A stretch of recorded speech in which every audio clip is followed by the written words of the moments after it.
안녕하십니까. 부동산 자산관리론 이범웅입니다. 오늘은 5주차고요. 이제 첫 번째 시간입니다. 먼저 지난 4주차에서 했던 내용을 조금 살펴보도록 하겠습니다. 그래서 4주차에서 이제 비주거용 부동산 자산관리 제도에 대해서 살펴봤고요. 그리고 외국의 부동산 자산관리 제도 중에 미국의 부동산 자산관리 제도에 대해서 살펴봤습니다.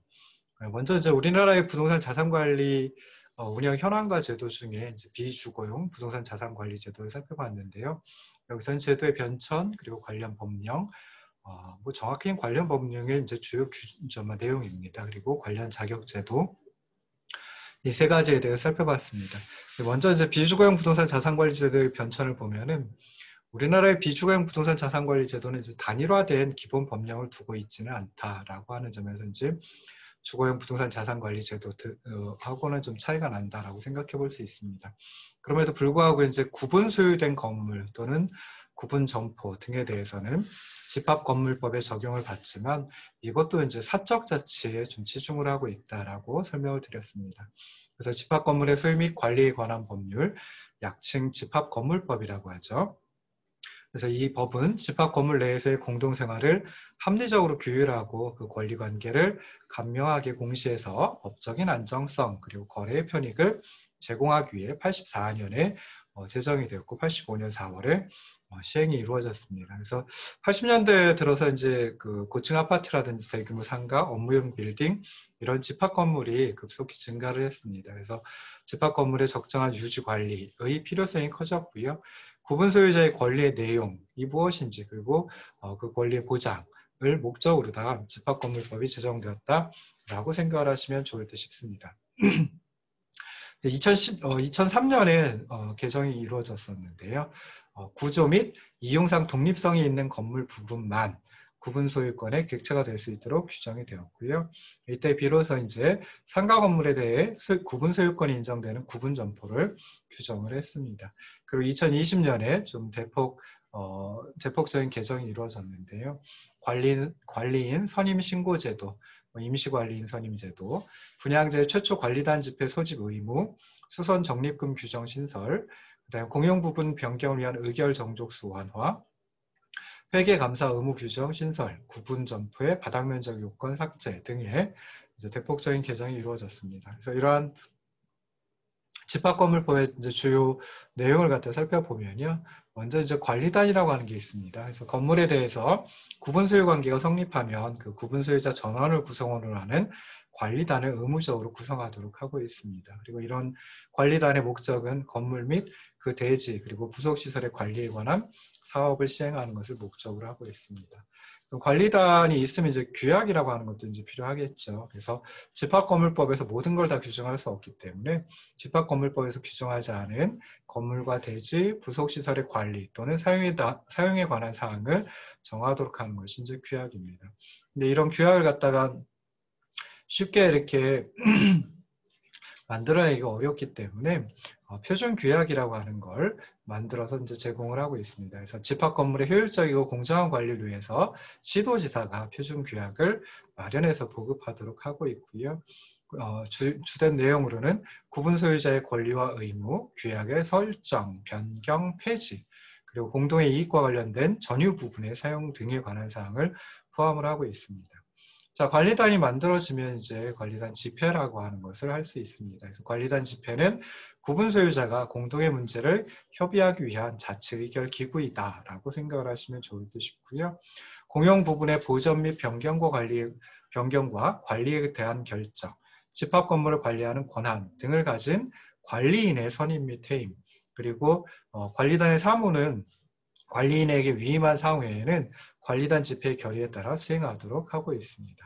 그럼 이제 관리인이라는 것은 무엇이냐라고 했을 때 구분 소유자가 10명 이상이다라고 하면 그런 관리단을 대표하고 관리단의 사무를 집행하도록 하는 것이 이제 관리인이다라고 생각을 하시면 좋을 듯 싶습니다. 그래서 관리인이 하는 역할은 공용 부분의 보존, 그리고 공용 부분의 관리 및 변경에 관한 관리단 집회 결의를 집행하는 것, 그리고 관리단의 사무 집행을 위한 분담 금액 그리고 비용을 구분 소유자에게 청구하고 수령하는 것 그리고 관리하는 것까지를 관리인이 할 내용이다라고 생각을 하시면 좋을 듯 싶습니다.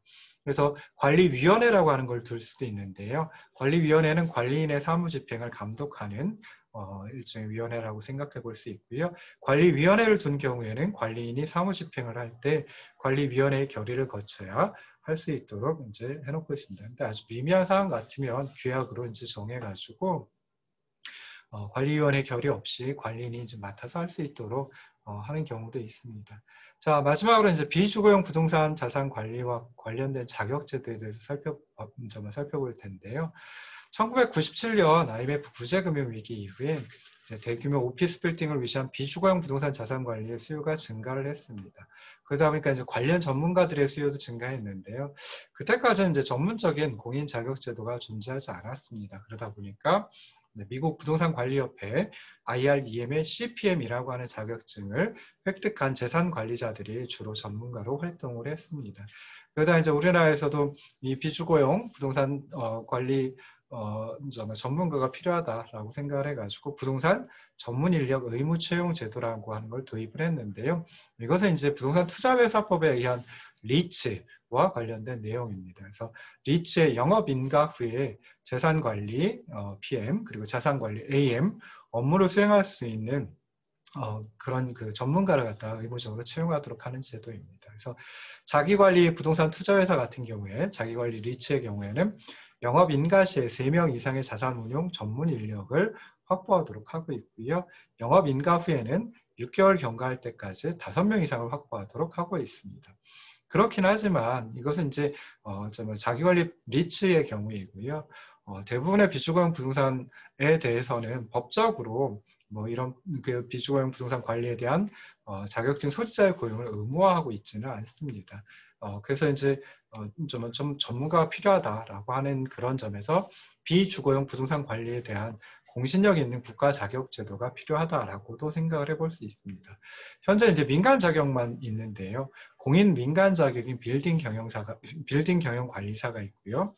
그다음에 등록 민간 자격인 집합건물관리사, 그리고 매경, 부동산 자산관리사 등이 있습니다.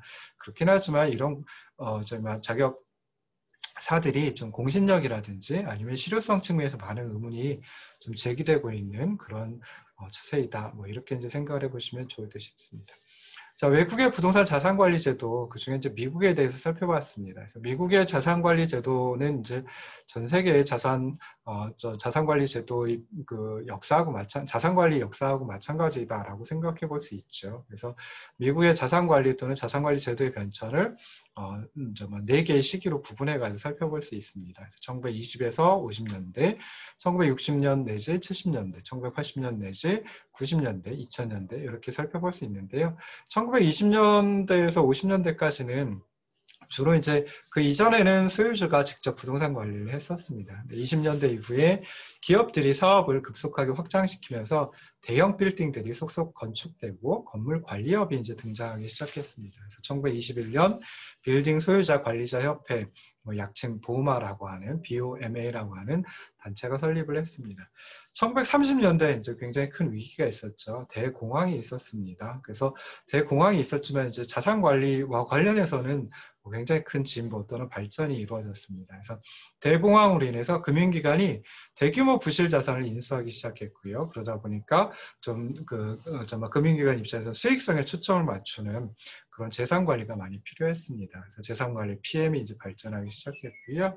특히나 이제 대공황의 여파로 담보주택의 소유권을 넘겨받은 은행 등이 이제 주택 관리를 위탁하면서 주거용에도 재산 관리 PM의 개념이 강조되기 시작한 때이다라고 생각해 볼 수 있습니다. 그래서 전문적인 건물 관리업이 성장하면서 1933년에 부동산 관리협회 IREM이라고 하는 것이 설립되었고요.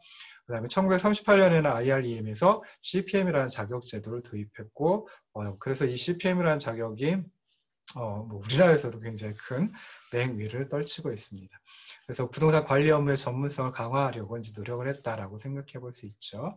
자, 그리고 이제 50년대, 그러니까 50년대, 40년대 후반 이후에 이제 제2차 세계대전 이후에 이제 개발 수요가 크게 늘었고, 그러다 보니까 이제 경제가 호황을 맞이했습니다. 그리고 이제 또 고층 아파트 그리고 고층 상업용 빌딩에 대한 부동산 개발 사업이 굉장히 많이 이루어졌습니다. 그래서 이런 고층 건물의 보급에 따른 복잡한 설비, 시설에 대한 전문적인 관리가 요구되었고요. 그래서 부동산 관리업도 성장하는 때였다라고 생각을 해볼 수 있습니다. 자, 1960년대하고 70년대는 이제 미국에서 그 부동산 금융업이 발전을 하기 굉장히 크게 발전을 하기 시작했습니다. 그러다 이제 좀 제도가 바뀌면서 또 부동산 금융업의 침체가 이어지기도 하고 그랬는데요. 그래서 이에 따라서 부동산 관리업도 굉장히 큰 영향을 받았다라고 생각해 볼 수 있습니다. 우리나라에 2000년대 초반에 도입이 되었는데요.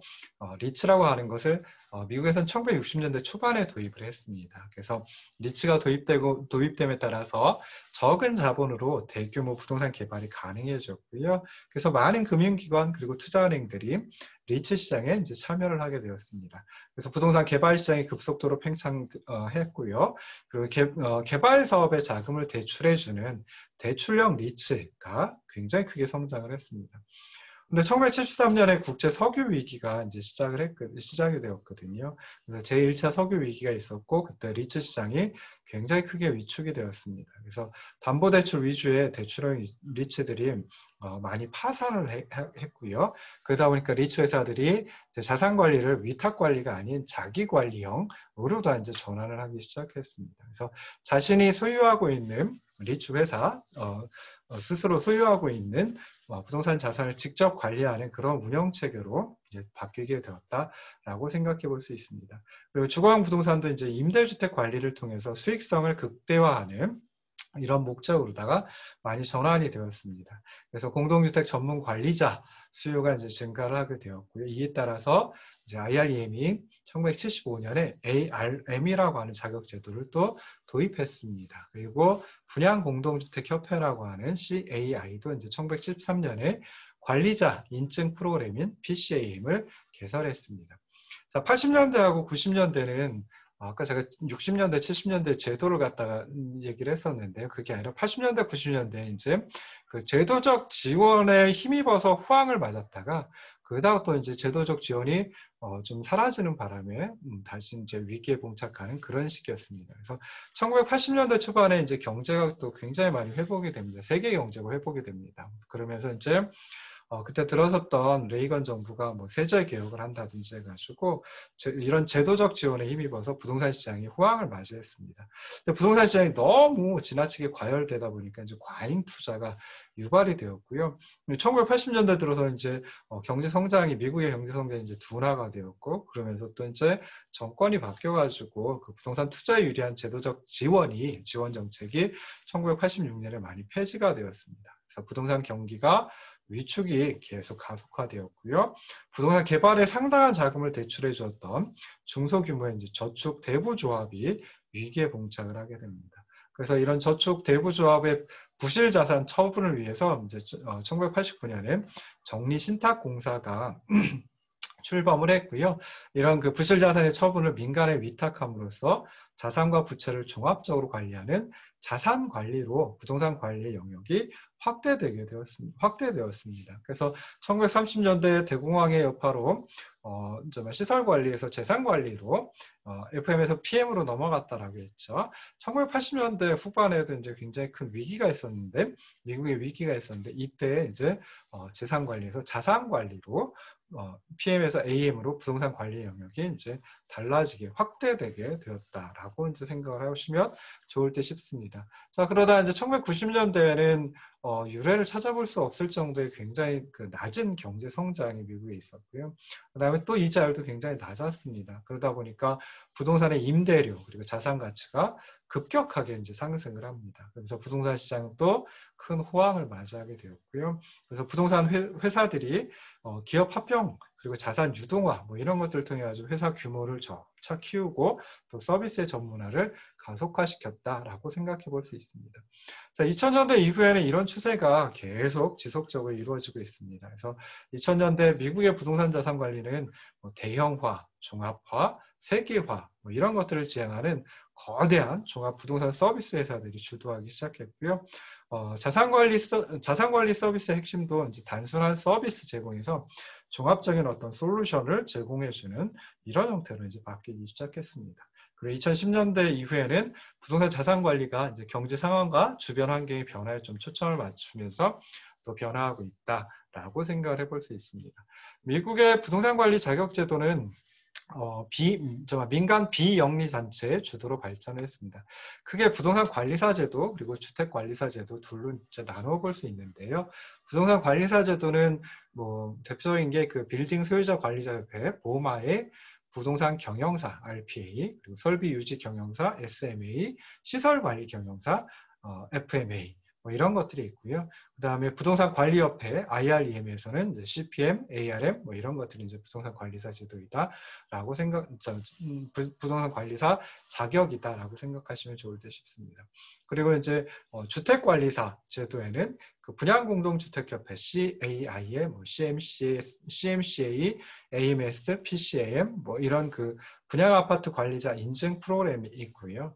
그 다음에 전국 조합 아파트 협회의 조합 아파트 관리자 인증 자격인 뭐 RCM, 그리고 전국 아파트 협회의 RAM, 공인 임대 전문가 자격증 CLP, 그리고 전국 주거용 부동산 관리 협회의 PPM과 MPM 뭐 이런 제도, 여러 가지 자격 제도들이 있다.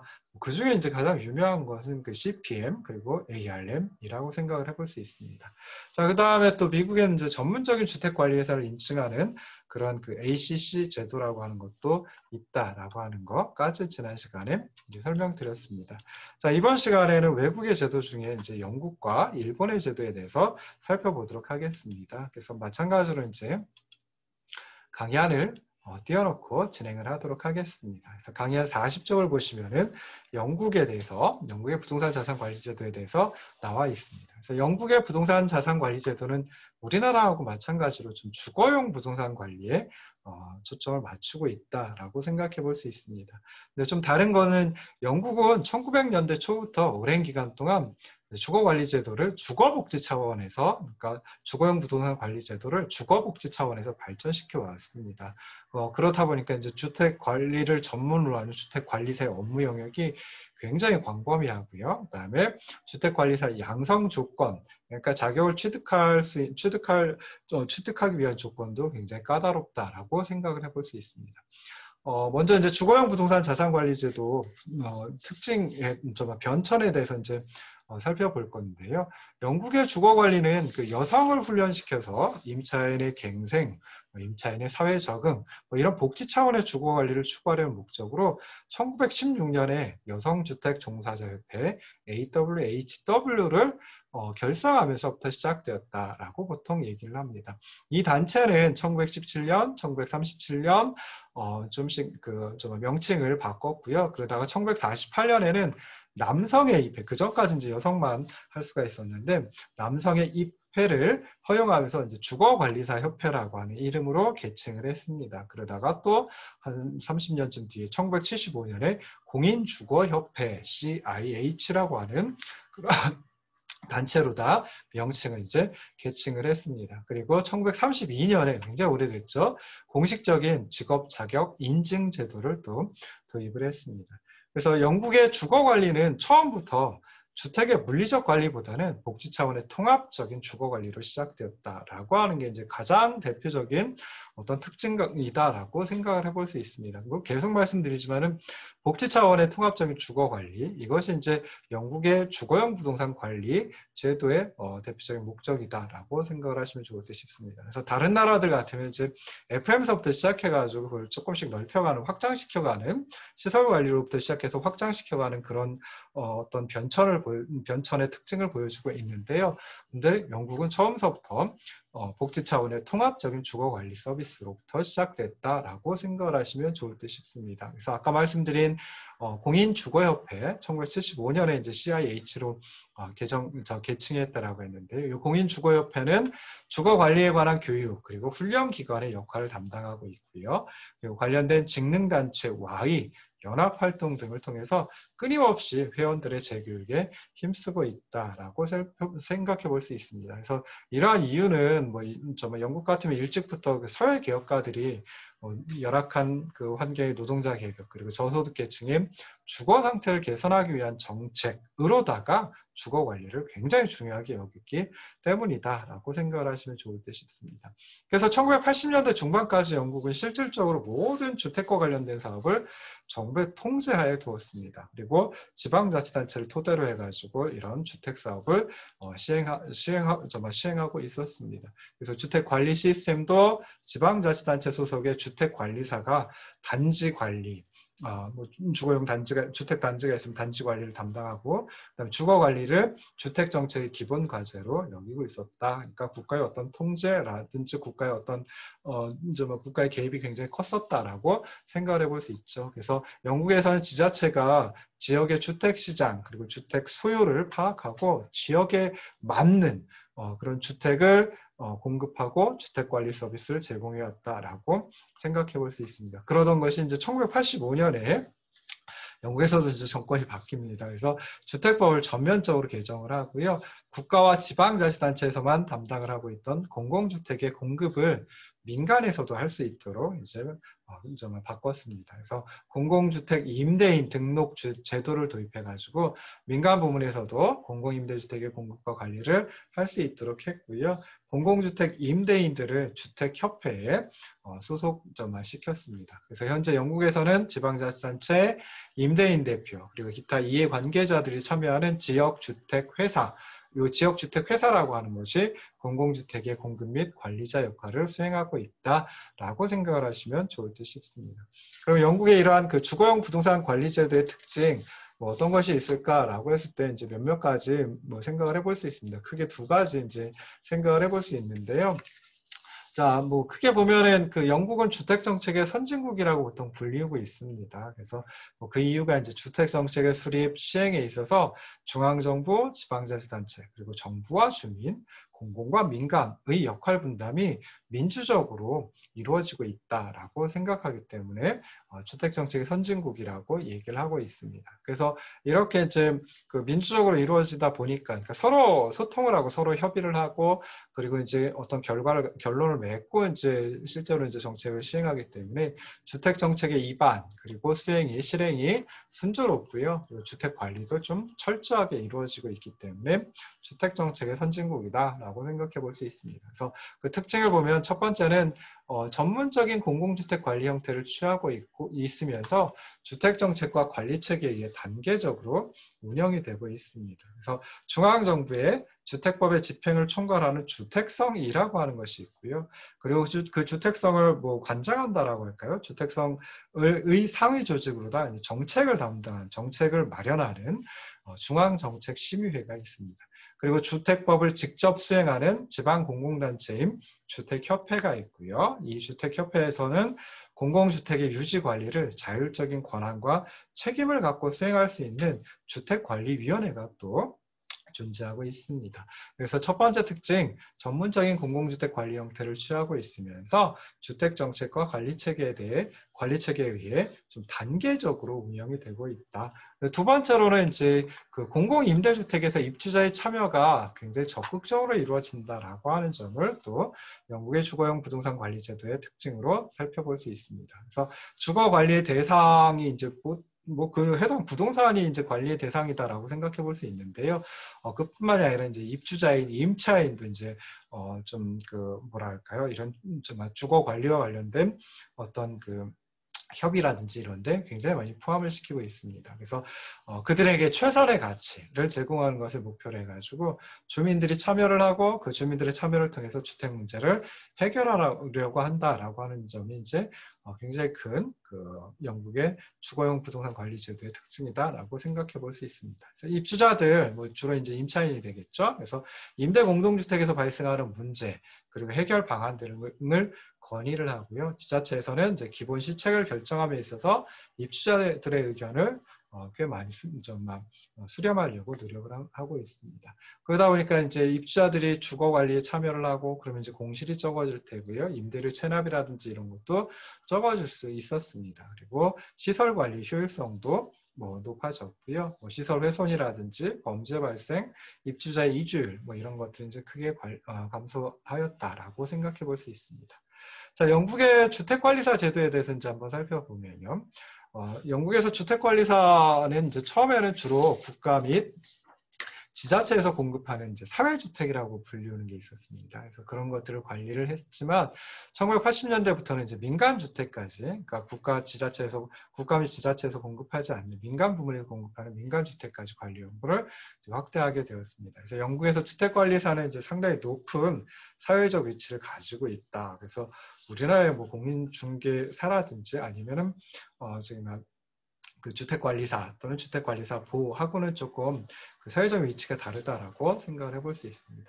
그래서 영국의 주택성은 사회복지 사업의 추진, 그리고 주택의 효율적인 관리, 그리고 주택관리사 제도 뭐 이런 것들을 전부 다 관장을 하고 있는데요. 주택관리사 자격을 취득하는 시험 제도는 크게 두 가지, 양성제도와 선발시험 제도로 구분을 하고 있습니다. 그래서 우리나라는 대부분 이제 선발시험 제도이죠. 그런데 영국에서는 선발시험 제도도 있고요. 그리고 양성제도도 있습니다. 그래서 선발시험 제도는 왕립 측량사 협회 그리고 주택관리인 협회에서 시험을 통해 선발하는 그런 제도가 있고요. 그다음에 주택관리사 양성제도는 한 4가지 정도가 있습니다. 그래서 첫 번째는 지방정부의 공공주택단지, 주택조합의 주택단지 등에 근무하면서 교육과정을 이수하고 왕립측량사협회 릭스나 주택관리인협회 SHM의 자격시험을 통과하는 방법이 있습니다. 그 두 번째는 이제 주택관리사협회 양성과정으로 학력과 연령에 따라 최소 18개월에서 3년간 교육을 이수하는 그런 방법이 있고요. 세 번째는 이제 기술전문학원에서 2, 3년간의 교과과정을 이수하고 왕립측량사협회의 주택관리 부문 시험에 합격하고 공공주택단지 등에서 2년간 실무 경력을 거치는 방법이 또 있습니다. 그리고 이제 네 번째로는 대학에서 학사 후 자격, 그러니까 학사학위 4년 동안 이제 공부를 하면 학사학위를 받죠. 근데 그 이후에 또 이제 학사 후 과정을 거쳐가지고 과정을 거치고 그리고 나서 이제 공공주택단지 등에서 2년간 실무 경력을 거치는 방법 뭐 이런 것들이 있습니다. 그래서 이런 영국의 주택관리사 제도도 보면 우리나라하고 다르죠. 우리나라는 이제 자격시험을 치르고 그 다음에 3내지 5년 실무 경력을 이제 쌓아야지 그 주택관리사가 되는데요. 영국은 이제 이런 다양한 방법이 있다. 뭐 여기서도 이제 마찬가지죠. 일단 교육을 받고요. 그리고 정말 시험에 통과하고 그리고 경력을 쌓는 이런 방법인데 우리는 이제 교육을 받는 거는 없고 뭐 그냥 스스로 공부를 해가지고 시험을 통과하고 그래서 이제 경력을 쌓는 그런 거죠. 그러니까 조금 차이가 난다. 미국의 제도, 미국의 자격 제도하고 이제 영국의 자격 제도는 거의 비슷하다라고 생각해 볼 수 있습니다. 그래서 영국에서 주택관리사의 업무는 주로 주택의 임대, 알선, 유지 및 수선, 그리고 단지와 시설물의 유지 보전, 주택의 개조, 시설 교체 뭐 이런 것들까지입니다. 그러니까 우리나라하고 이 점에서는 좀 다르다라고 생각을 해볼 수 있죠. 그리고 그 밖에도 임대료 관리비 등의 수금, 임대료 체납 등에 관한 소송, 노인, 주택 임대차 문제 등 사회복지적인 측면에서 각종 서비스, 사회 서비스 업무 제공 이것도 이제 우리나라랑 좀 많이 다르죠. 그리고 공공 편익시설, 유치 및 오락시설, 운동시설 관리 뭐 이런 것들이 있습니다. 자, 이제 외국 중에 이제 일본에 대해서 살펴보면요. 자, 일본의 부동산 관리 제도, 특히 이제 그 일본의 비주거형 부동산 관리 같으면은 전통적인 어떤 그네들의 관습, 그리고 사회적 여건, 뭐 이런 것들 때문에 주로 이제 직접 관리가 대부분 이루어진다라고 이제 생각을 해볼 수 있습니다. 다만, 구분 소유 부동산의 경우에는 이제 소유자 회의의 결의에 따라서 자체 관리회사를 두는 것이 일반적인 현상이고요. 이러한 이유로 이제 부동산 관리회사가 전국적으로 약 1,100여 개 정도 이른다라고 합니다. 그래서 굉장히 많긴 한데요. 근데 또 대부분 영세한 그런 규모이다라고 이제 영세한 규모라고 합니다.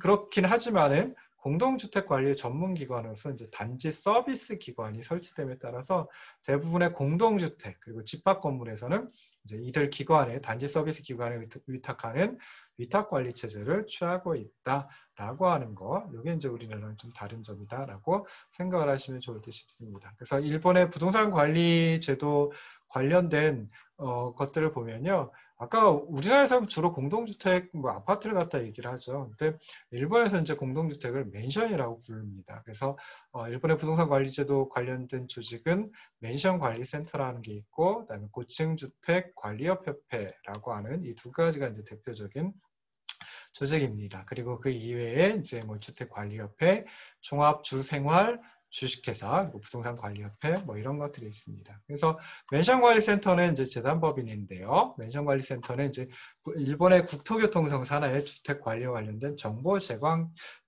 제공하는 기관이면서 맨션관리조합을 대변하는 이제 전국적인 조직이라고 합니다. 그래서 관리조합 그리고 관리자의 맨션관리, 아파트 관리죠. 아파트 관리에 대한 적절한 지도, 상담, 정보를 제공하고 있고요. 그 다음에 대규모 수선에 필요한 지원, 종합적인 조사 연구를 통해서 관리 조직의 전문화를 지원하고 있습니다.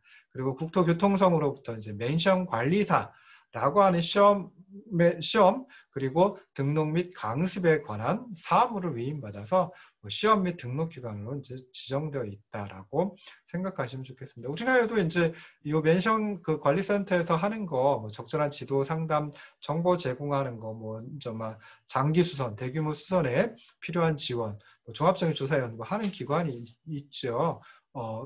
이제 그런 비슷한 역할을 하는 게 일본에서는 맨션관리센터이다라고 생각을 하시면 좋을 듯 싶습니다.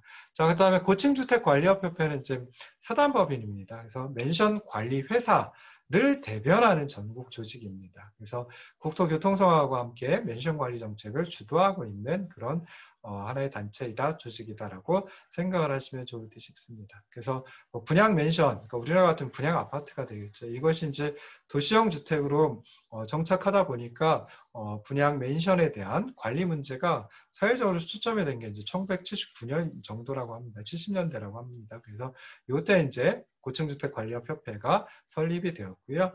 맨션의 건전한 관리 체제 확립 이라고 하는 걸 목표로 삼고 있고, 그다음에 맨션 관리 및 보전 기술의 조사 연구, 관리자 육성 뭐 이런 활동을 수행하고 있다라고 합니다.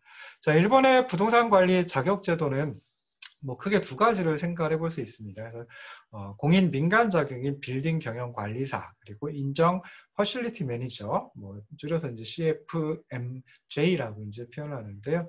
이것하고 이제 국가 자격인 맨션 관리사 그리고 관리 업무 주임자 뭐 이런 것들이 있습니다. 그래서 빌딩 경영 관리사 같은 경우에는 이제 일본 빌딩 협회 연합회라고 하는 조직이 있고요. 이 산하의 일본 빌딩 경영센터에서 이제 주관을 하고 있고, 그다음에 인정 퍼실리티 매니저는 일본 퍼실리티 매니지먼트 추진협회라고 하는 데서 주관을 하고 있습니다. 맨션 관리사는 맨션 관리센터에서 주관을 하고, 관리 업무 주임자는 맨션 관리업 협회에서 이제 주관을 하고 있습니다. 이 중에 이제 이 빌딩 경영 관리사 같은 경우에는 빌딩 관리 그리고 수선에 필요한 뭐 회계, 경영과 관련된 지식 그리고 임대차 등의 계약, 설비 관리 등에 관한 지식을 가진 자를 선발하는 자격제도 있고요. 실무 경력이 있거나 또는 교육을 받은 빌딩 경영관리 종사자에 한해서 응시 자격을 부여하고 있다라고 생각하시면 좋겠습니다. 그리고 인정 퍼실리티 매니저는 그 기업 등의 시설 및 환경을 경영적인 시점, 그러니까 PM 또는 AM과 관련이 돼 있겠죠. 그래서 종합적으로 기업 관리에 활용하는 경영관리 활동에 관한 전문가를 선발하는 자격제도입니다. 그래서 3 내지 10년의 FM 실무 경력이 있는 합격자에 한해서 이제 신규 등록을 하고 있다. 그래서 빌딩 관리사와 인정 퍼실리티 매니저 두 가지 자격에 대해서 이제 조금 이제 그 자세하게 표로다가 작성을 해봤습니다. 그래서 빌딩 관리사 시험 과목 같으면 이제 임대 오피스 빌딩에 대한 그 기획, 입안, 임대 영업, 관리 운영, 그리고 종합적인 문제까지 이제 시험을 치르고 있고요. 인정 퍼실리티 매니저는 FM 개론, FM 업무, FM 지식, 그러니까 퍼실리티 매니저니까 FM에 치중을 하고 있다라고 생각해 볼 수 있죠. 그러면서 이제 논술까지도 보고 있다라고 생각을 하시면 좋을 듯 싶습니다. 그래서 자격 취득 절차도 있는데요. 여기 보시면 빌딩 관리사 같으면 연면적 1000평방미터를 넘는 5층 이상 빌딩의 경영관리 업무에 종사하여 이하의 조건을 충족해서 보시면 뭐 3년, 뭐 2년, 5년, 5년 뭐 해가지고 실무 경력이 있어야지 요 시험을 치르고 자격을 취득할 수 있다라고 하는 거 살펴볼 수 있고요. 인정 퍼실리티 매니저도 여기 보시면 실무 경험이 있는 합격자에 한해서 등록하고 있다. 그러니까 4년제 대학 같으면 3년, 3년제 단기 대학은 4년, 2년제 단기 대학 고등 전문학교 같으면 5년, 고등학교는 7년, 기타 10년 해가지고 이런 경력이 있어야지만 인정 퍼실리티 매니저 시험을 볼 수 있고, 시험을 치르고 자격을 취득할 수 있다라고 이제 생각을 해볼 수 있습니다. 자, 멘션 관리사는 이제 멘션 관리 조합이라고 하는 게 있다 그랬죠. 그래서 멘션을 관리 운영함에 있어서 조업 및 상담의 역할을 수행할 수 있도록 하기 위한 그 자격 제도이다라고 생각을 하시면 좋을 듯 싶고요. 관리 업무 주임자 같은 경우에 이제 멘션 관리 위탁 계약에 관한 업무를 전문적으로 수행하기 위해서 도입한 그런 자격 제도이다라고 생각을 하시면 좋을 듯 싶습니다. 자, 잠깐 쉬었다가 다시 돌아오도록 하겠습니다.